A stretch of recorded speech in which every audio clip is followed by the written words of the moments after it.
Yeah, Papua New Guinea is sure a warning against tribalism. No sense of national unity there.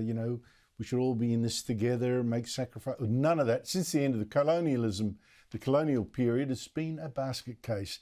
And now this, riots, arson, shooting, murders after police and other public servants found themselves underpaid thanks to a computer glitch. Police downed tools, which meant mass looting of shops and warehouses, including Chinese-owned ones. At least two Chinese were injured, which had Chinese diplomats, in fact, lodging a formal protest with the PNG government.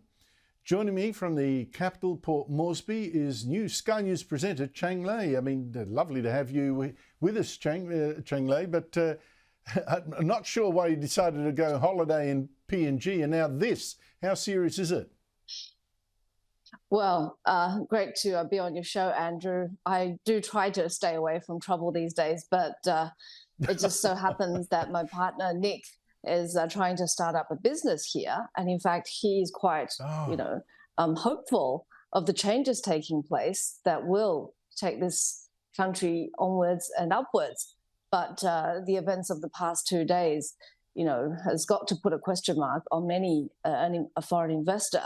And how serious is this? More than the riots themselves, which are said to have cost an estimated, $1 billion in damages, not to mention the casualties, the human suffering, and also the taint on the national image. But more than that, it's what it says about the extent of social dysfunction and public discontent, and also the divide between the politicians and the average people who are just fed up and, or some, as people tell me, are greedy and aspirational.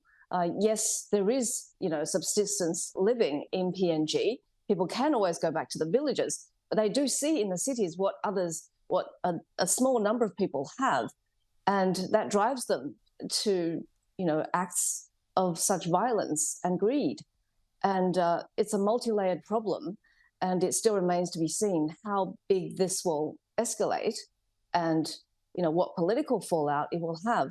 Because what I'm hearing from the business community is that the government has been so preoccupied with politicking, with the vote of no confidence coming up very soon, that they'd forgotten about the forewarning that, there will be new taxes, higher taxes, and therefore civil servants will be feeling disgruntled.